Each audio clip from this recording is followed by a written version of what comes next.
Guntur Hindu college student అయిన Jayalalithaa Thums Up queen. 1980-90లో వెండి తెరపై నవరసాలను పండించిన జయలలిత 1986లో ఉప్పు అనే మలయాళం సినిమాతో తెరంగేట్రం చేసింది. అందులో డబల్ రోల్ చేసింది. 1987లో సత్యాగ్రహం మూవీతో టాలీవుడ్లోకి వచ్చింది. తొలి రోజుల్లో హీరోయిన్ అవకాశాల కోసం ఎంత ప్రయత్నించినా సక్సెస్ కాలేకపోయింది. పరిశ్రమలో గాడ్ ఫాదర్ ఎవరూ లేకపోవడంతో క్యారెక్టర్ ఆర్టిస్ట్గానే స్థిరపడిపోయింది. కూచిపూడి, భరతనాట్యంలో మంచి ప్రవేశం ఉండటంతో దేశ విదేశాలలో 1000కు పైగా స్టేజ్ షోలు ఇచ్చింది. 1990లో వచ్చిన లారీ డ్రైవర్ ఆమెకు మంచి బ్రేక్ ఇచ్చింది. అందులో బోరింగ్ పాపగా బాగా పాపులర్ అయింది.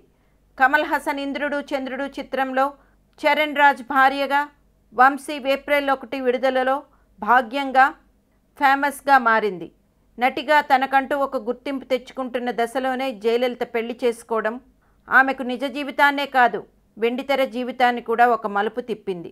మలయాళం డైరెక్టర్ వినోద్ వాళ్ళ తండ్రి జయదేవన్ మూవీస్ చాలా చేశారు జయలలిత. ఒకానొక స్టేజ్లో ఒక సినిమాలో చిన్న గొడవతో భయపడి ఓదారుస్తున్న జయలలితని వినోద్ ఓదార్చి కాపాడాడు. అలా కాపాడిన వినోద్ని చూడగానే ఒక హీరోగా ఫీల్ అయింది జయలలిత. 7 సంవత్సరాలు వాళ్ళిద్దరూ ప్రేమించుకున్నారు. 7 సంవత్సరాల తర్వాత పెళ్లి చేసుకున్నారు. ఎన్నో ఆశలతో పెళ్లి చేసుకుంటే భర్త ఆదరణ ఏమాత్రం తగ్గక ఒంటరిగా మారింది. అందుకే జయలలిత వివాహ బంధం మాత్రం 3 నాళ్ల ముచ్చటే అయ్యింది. వైవాహిక జీవితంలో ఆమె ఎన్నో కష్టాలు అనుభవించింది. పెళ్లి తర్వాత ఆమె భర్త సినిమాల్లో నటించేందుకు అనుమతించలేదు.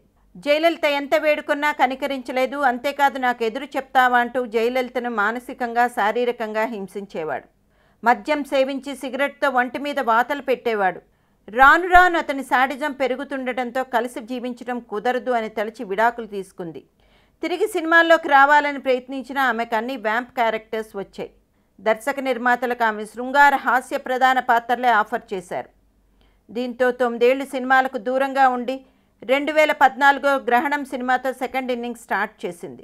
జాతీయ పురస్కారం పొందిన ఈ చిత్రంలో జయలలిత కీలక పాత్రను పోషించి విమర్శకుల ప్రశంసలు పొందింది.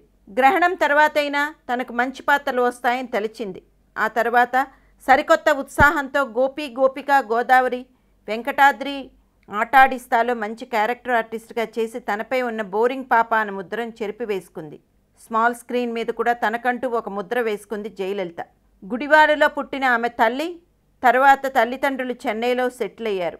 కన్నడ, మలయాళ, తెలుగు భాషలతో మొత్తం 650 చిత్రాల్లో నటించిన జయలలిత ప్రస్తుతం హైదరాబాద్లో సెటిల్ అయ్యారు. జయలలిత ఈ మధ్య కర్మ సిద్ధాంతాన్ని నమ్ముతున్నారు. మనకేది డిజర్వ్ అయి ఉంటుందో అదే దొరుకుతుంది. కెరియర్ చేంజ్ చేసిన సినిమా అంటూ ఏదీ లేదు నాకు. అపాత్రదానాలు చేశాను, ఆల్మోస్ట్ అందరూ ఇచ్చేశారు. ఇవ్వని వాళ్ళకి నేను రుణపడి ఉన్నానని అనుకుంటూ ఉంటాను.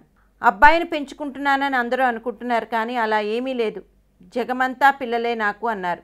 ఆలీతో సరదాగా షోలో రాళ్లపెళ్ళి జోక్గా నన్ను పెంచుకోవచ్చు కదా అని జోక్ చేస్తే, మిమ్మల్ని పెంచుకుంటే పెంచుకున్నాను అనుకోరు, ఉంచుకున్నానని అనుకుంటారు.